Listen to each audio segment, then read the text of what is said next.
20 years of excellence in cancer care. Mahatma Gandhi Cancer Hospital and Research Institute, Visakhapatnam. Sir రాష్ట్ర వ్యాప్తంగా పక్కన పెడితే YS కుటుంబానికి కంచుకోట లాంటి ఉమ్మడి కడప జిల్లాలో ఇంత ఘోర వైఫల్యం ఏంటి? మూడు స్థానాలు, బద్వేలు, రాజంపేట, పులివెందుల. అసలు జమ్మలమడుగులో బీజేపీ కమలం గుర్తు గెలవడం ఏంటి? ఆదినారాయణ రెడ్డి గారు గెలవడం ఏంటి? అసలుకి ఇంత వైఫల్యమా? అది జగన్మోహన్ రెడ్డి గారి యొక్క వైఫల్యం కంటే ఆయన చుట్టూ ఉన్నటువంటి వాళ్ళ వైఫల్యము. ఒకటే, యాజ్ ఎ లీడర్ ఆయన కూడా రెస్పాన్సిబిలిటీ తీసుకోవాల్సిందే.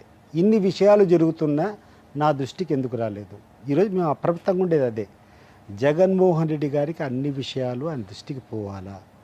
చాలామందికి మీరు ఏదైతే చెప్పారో కవచం గుచ్చుట్టుకొని లేకుండా ఉంటే ఆయన యాక్సెసిబిలిటీ లేకుండా పోవడం వల్ల జరిగేటువంటి విషయాలన్నీ ఆయన తెలియకపోవడం వల్ల, ఆ కమ్యూనికేషన్ గ్యాప్ వల్ల కొన్ని తప్పులు జరిగినాయి. నేను కూడా చెప్తున్నాను కదా, కొన్ని తప్పులు జరిగాయి. కానీ ఆ తప్పులను చాలా ఎక్కువ మ్యాగ్నిఫై చేయడం. మీ బావ రెడ్డప్ప గారు, మాజీ ఎమ్మెల్యే రెడ్డప్ప గారు రమేష్ రెడ్డిని వైసీపీలోకి తీసుకురావడంలోనూ, మళ్ళా బావమరుదులు ఇద్దరు కలిసి పొంగనూరులో ఉన్న అనిషారెడ్డి గారిని, అమర్నాథ్ రెడ్డి గారి మరదలు అనిషారెడ్డి గారిని వైసీపీలోకి తీసుకురావడంలో చాలా కీలక పాత్ర పోషించారు కదా. నేను తీసుకుని వచ్చేదానికంటే చంద్రబాబు నాయుడు గారు చేసినటువంటి మోసం ఇవన్నీ కారణం. రమేష్ రెడ్డి గారు లక్కిరెడ్డిపల్లి రాయచోటి నియోజకవర్గ ఇన్ఛార్జిగా ఎన్నికల ముందు వరకు, అంటే ఒక నెల ముందు వరకు కూడా అతనే ఇన్ఛార్జ్. ఆయన డబ్బులన్నీ ఖర్చు పెట్టుకున్నాడు. అహర్నిశలు రాత్రింబగళ్ళు మొత్తం నియోజకవర్గం అంతా తిరుగుతా ప్రచారం చేసుకుంటా ఎట్లా తిరిగి గెలవాలనేటువంటి పోరాట పటింతో సర్వస్వం త్యాగం చేసి ఆయన చేశాడు.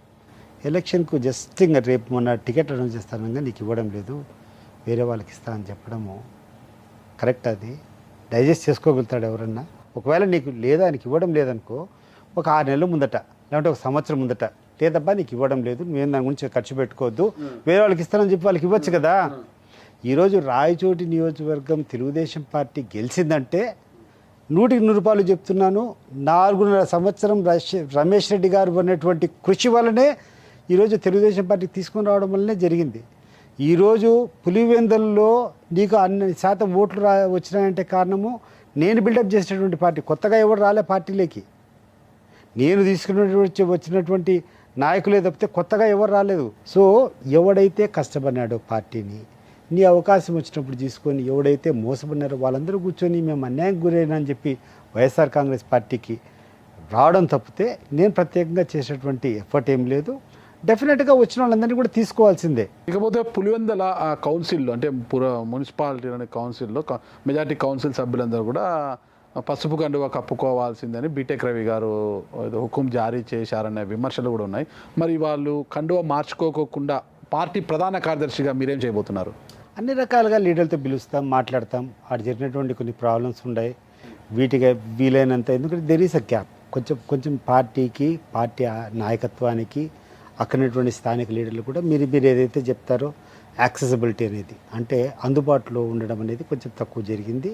అవన్నీ కూడా కవర్ చేసుకోవాలా. మళ్ళా ఇక్కడటువంటి ప్రజలకైతేనేమి, లీడర్లకైతేనేమి మళ్ళీ కాన్ఫిడెన్స్ బిల్డప్ చేయాలా. మాకు మళ్ళీ న్యాయం జరుగుతుందనేటువంటి వాళ్ళకు ఆ కాన్ఫిడెన్స్ని మనము ఇవ్వాలా. అవన్నీ చేస్తాం. ఇంకొకటి ఏంటంటే యూసీఐఎల్లో కావచ్చు, పులివెందుల యూసీఐఎల్లో కావచ్చు, పులివెందుల మెడికల్ కళాశాలలో కావచ్చు, ఇడుపులపాలెం త్రిబుల్ ఐటీలో కావచ్చు, ఇక్కడంతా కూడా వైసీపీ అధికారం ఉన్నప్పుడు కాంట్రాక్ట్ కార్మికులు చాలామంది ఉన్నారు. ఇప్పుడు అంతా కూడా వాళ్ళంతా కూడా వైసీపీకి చెందిన వారిని ఉద్దేశం అందరినీ కూడా తొలగించేశారు అంటున్నారు. అంటే వాళ్ళందరినీ రోడ్డును పడ్డారు. తిరిగి వాళ్లకు న్యాయం చేయడానికి పార్టీ ప్రధాన కార్యదర్శిగా మీరేం చేయబోతున్నారు? తప్పకుండా వాళ్ళ తరఫున పోరాటం చేయాలా. పోరాటం చేసే రకంగా అన్ని కార్యక్రమాలు ఉంటాయి. ఒక ఉద్యోగం అనేది ఎవరిని కూడా, ఒక లైఫ్ సెటిల్ అవుతుంది ఒక ఉద్యోగం అయిన తర్వాత. ఇంకా నాకు ఈ జీతం వస్తుంది, దీని ప్రకారం నా పిల్లలను చదివించుకొని ఒక ప్లాన్ చేసుకుని ఉంటాడు. వాళ్ళు ఉన్నటువంటి నిరాశలు చేయడం కరెక్ట్ కాదు. కొత్త అవకాశాలు వచ్చాయనుకో, కొత్త అవకాశాలు తీసుకొని రా. పులివెందుల్లో కాదు, ఎక్కడైనా ఆల్రెడీ ఒక ఎగ్జిస్టింగ్ ఎంప్లాయీ ఎవడైనా ఉంటే వాడిని ఆ ఉద్యోగం నుంచి తరలించడం, తీసేయడము, ఆ స్థానంలో కూర్చొని ఒక తీసేసిన స్థానంలో నా మనిషిని నింపుకోవాలని కూడా కరెక్ట్ కాదు. నీకు రాజకీయంగా నీకు అనుభవం ఉంది, లేకుండా ఉంటే నీకు అవకాశం ఉంది, యూ క్రియేట్ సమ్ మోర్. ఇంకో 10 ఇన్స్టిట్యూషన్స్ తీసుకొని రా. ఆ ఇన్స్టిట్యూషన్స్లో నువ్వు తెచ్చినటువంటి మనుషులు పెట్టుకో. అంతేగాని గతంలో ఎవడైనా పెట్టంటే అధికారంలో ఉండేటప్పుడు పెట్టింటారు, ఆ రూల్స్కి అనుగుణంగానే పెట్టింటారు, కాంట్రాక్ట్ కానీ ఇంకోటి కానీ. వాడిని తీసి నీ మనిషిని పెట్టుకోవాలనుకోవడం కాదు. ఈరోజు నువ్వు క్రియేట్ చేయి. ఇంకొక 10 హాస్పిటల్ కట్టు, ఇంకో 10 యూసీఎల్ లాంటిది ఏదైనా పరిశ్రమలు తీసుకొని రా. ఆడ క్రియేట్ చేసి నీ మనుషులు పెట్టుకో. ఎవరు వద్దంటారు? అది చేతగాక ఆల్రెడీ ఉండేవాడిని నిరాశ్రయులు చేయడం అనేది, రోడ్డు పాలు చేయడం అనేది కరెక్ట్ కాదు. ఎప్పుడు కూడా ఎగ్జిస్టింగ్ సిస్టమ్ ఎవడైతే ఉన్నాడో వాని తట్టలో ఉన్నటువంటి అన్నం నేను తీసుకోవాలని కరెక్ట్ కాదు. వైసీపీ రాష్ట్ర ప్రధాన కార్యదర్శిగా ఉన్నారు సార్ సతీష్ రెడ్డి గారు, సింగారెడ్డి గారి వెంకట సతీష్ కుమార్ రెడ్డి గారు చాలా బిజీ పర్సన్. ఇక్కడ కదా ఏపీలో కదా ఆయనకు ఒరిస్సా ఇతరత్ర రాష్ట్రాలంతా కూడా కాంట్రాక్ట్ వర్క్లు పెద్ద పెద్ద బిజినెస్లు ఉన్నాయి కదా, ఎప్పుడు చాలా బిజినెస్ తిరుగుతుంటాడు కదా. ఇప్పుడు ఒక కీలకమైన పదవిలో ఉన్నారు. మరి ఎలా 2 పడవల ప్రయాణముతో మీరు రాష్ట్రంలో ప్రధాన కార్యదర్శిగా పార్టీకి ఎలా న్యాయం చేయబోతున్నారు? మొట్టమొదటిగా జగన్మోహన్ రెడ్డి గారు ఐ థింక్ రాజశేఖర రెడ్డి గారి జయంతి జరిగింది. ఆ రోజు కారులో వచ్చేటప్పుడు కొంచెం రాగలుగుతామని అడగడం, తర్వాత ఒక 2-3 రోజుల తర్వాత ఆయన పోయి కలిసినప్పుడు క్లియర్గా ఆయన నేను ఇట్లా ప్రధాన కార్యదర్శిగా చేయదలుచుకున్నాను, ఇట్లా ఈ ఏరియాస్ అంతా నీకు అప్పచెప్పాలనుకునేటప్పుడు యాక్సెప్టెన్స్ చెప్పిన తర్వాత ఇంటికి వచ్చి నా పిల్లలతో అందరితో ఆలోచన చేశాను. రాజకీయంగా ఒక మంచి స్థానంలో ఎందుకు వచ్చిందో ఆయనకు మరి ఈ తక్కువ ఇంటరాక్షన్లోనే నాలో ఏం చూశాడో ఒక నమ్మకం, ఒక విశ్వాసం అనేది దాన్ని పెట్టుకొని హైయెస్ట్ ఎలివేషన్. ఇప్పుడు పార్టీల ప్రధాన కార్యదర్శి అంటే మామూలు కాదు. 27 సంవత్సరాలు నేను ఒక బలమైనటువంటి ముఖ్యమంత్రి స్థాయి వ్యక్తితో పోరాటం చేస్తానని కూడా నాకు మినిమం లిఫ్ట్ కూడా వేయాలి. అట్లాంటిది ఒక 4 నెలల పాటు వీళ్ళ కోసం కృషి చేస్తాను, నాలో ఏం చూశాడో అంత లిఫ్ట్ ఇస్తున్నాడు, తప్పకుండా చేయాలని చెప్పి ఇంటికి వస్తానని నా పిల్లలు నా మిస్సెస్తో అందరితో కూడా మాట్లాడడం జరిగింది. నా అబ్బాయిలు కూడా ఫార్చునేట్లీ ఈ ఎలక్షన్ కంటే ముందే చదువులు పూర్తి అయిపోయినాయి. నా పెద్ద కొడుకు BBA LLB, నా చిన్న కొడుకు సివిల్ ఇంజనీరింగ్. జస్ట్ అందరికీ ఒక 6 నెలల కిందట, ఎలక్షన్కి ఒక 2-3 నెలల కిందట అయిపోయినాయి. సో వాళ్ళకి చెప్పా, మీ బాధ్యతలు మీరు చేసుకోవాలా, don't expect anything from me. From here on I will be only an advisory body to you.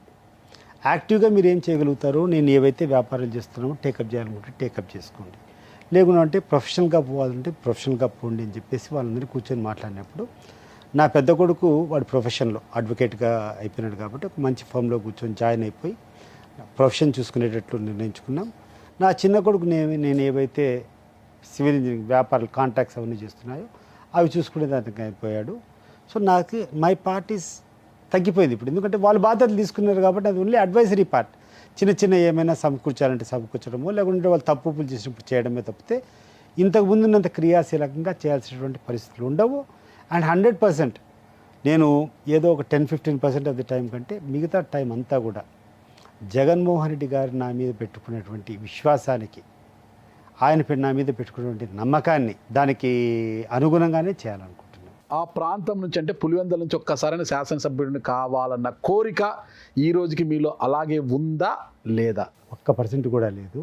Okay, 1% కూడా ఇంకా ప్రజాప్రతినిధిగా చేయాలన్నా ఇంకోట అంతా it is left Jaganmohan Reddy. Okay, I have totally, ఎందుకంటే చేతగానితనం కాదు, వాళ్ళ మంచితనం చూసిన తర్వాత, వాళ్ళ దగ్గరికి పోయిన తర్వాత వాళ్ళ బిహేవియర్ నా పట్ల, సమాజం పట్టేట్లో లేకుంటే మిగతా వాళ్ళు పట్టేట్లో తెలియదు, కానీ వ్యక్తిగతంగా నేను వాళ్ళ దగ్గర జగన్మోహన్ రెడ్డి గారు చూపించినటువంటి ఆప్యాయత, ఆయన నా పట్ల చూపించినటువంటి గౌరవాన్ని చూసిన తర్వాత వాళ్ళు ఏ రకంగా చేస్తే ఆ రకంగా సహకరించేదానికి నిర్ణయం చేసుకున్నాను for the rest of my life. ఈ రోజు నుంచి నేను చేసే ప్రతి ఒక్క కార్యక్రమం జగన్మోహన్ రెడ్డి హితం కోసం ఉంటుంది, వైఎస్ఆర్ కాంగ్రెస్ పార్టీ బలోపేతం కోసం ఉంటుంది తప్పితే నాకు అంటూ ఏమీ ఉండవు.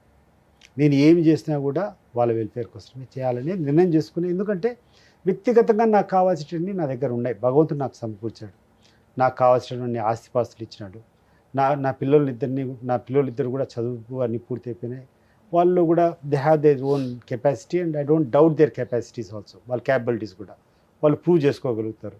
నాకున్నటువంటిది ఏంటంటే రాజకీయంగా నేను పెరగాలన్నా, ఒక వ్యక్తిగా నేను పెరగాలన్నా జగన్మోహన్ రెడ్డి గారితోనే సేల్ కావాలా, ఆయన ఇచ్చినటువంటి గౌరవాన్ని నిలుపుకోవాలా, ఆయన అన్ని రకాలుగా ఒక మంచి జగన్మోహన్ రెడ్డిని ఈ రాష్ట్రానికి, ఈ రాష్ట్ర ప్రజలకు ఆవిష్కారం చేసేదానికి నా ప్రయత్నం. సింగారెడ్డి గారి వెంకట సతీష్ కుమార్ రెడ్డి గారి పొలిటికల్ జర్నీతో స్టాపా, వైసీపీతోనే ఫుల్ స్టాపా? 100%. ఇంకా వేరే ఏం లేదు. నేను చంద్రబాబు నాయుడు గారితో ఏ రోజు ఒక పదవి కావాలని చెప్పి నేను ఆశించలేదు. మీరు అంటున్నారు కదా, ఒక్క ఎమ్మెల్సీ ఒక్కటే నేను ఎప్పుడు అడిగానంటే, నేను జైలు పాలైపోయి అన్ని ఇబ్బందులు పడేటప్పుడు నేను ఫైట్ చేయాలంటే మినిమం ప్లాట్ఫామ్ నాకు కావాలి సార్, నేను జైలు లేకపోతున్నా, నేను ఇబ్బందులు పడుతున్నా, తిరిగేదానికి నాకు సెక్యూరిటీ లేదు, నాకు ఇటువంటి పరిస్థితుల్లో నాకు ఇది ఇవ్వకుండా ఎట్లా అనేటప్పుడు అప్పుడు రేవంత్ రెడ్డి నా కోసం పోరాటం చేశాడు. అండ్ దాంట్లో సీఎం రమేష్ గారు కూడా వాళ్ళిద్దరూ కోఆర్డినేట్ చేశారు నేను ఎమ్మెల్సీ వచ్చేటప్పుడు. వాళ్ళని అడిగితే తెలుస్తాయి విషయాలన్నీ, విచ్ ఐ డెంట్ లైక్. నేను చేసేటువంటి త్యాగానికి, నేను చేసేటువంటి పోరాటానికి నాకు ఆ రకమైనటువంటి కండిషన్స్తో నాకు పదవి ఇవ్వడం అనేది నాకు నచ్చకున్నా కూడా, బట్ ఇట్ వాస్ వాటి సార్ జీవితంలో సింగారెడ్డి గారు, వెంకట సతీష్ కుమార్ రెడ్డి ఎవరు అంటే మాజీ ఎమ్మెల్సీ, మాజీ డిప్యూటీ చైర్మన్ అనేది అయితే ఒక ఎండిపోయిందంట. అయితే మీ వల్ల నాకు తెలిసింది ఏంటంటే దూరపు కొండలు నునుపు కాదు, దగ్గర కొండలు కూడా నునుపుగా కనిపిస్తాయి. ఏమే దగ్గర గురించి కూడా చూడొచ్చు, కొండలు నునుపుగా కనిపిస్తాయి అనేది ఒక సత్యం అయితే నాకు అర్థమైంది. కానీ సతీష్ రెడ్డి గారు ఇదే కమిట్మెంట్తో పనిచేయాలని, వైసీపీలో ఇంత వటుడు ఇంత అయిన చందంగా ఇంతకింత మీరు ఎదగాలని కోరుకుంటున్నాను సార్. థ్యాంక్ యూ సార్, నమస్తే. సుమన్ టీవీలో మీ పర్సనల్ అండ్ బిజినెస్ ప్రమోషన్స్ కోసం కింది నెంబర్కి కాంటాక్ట్ చేయండి.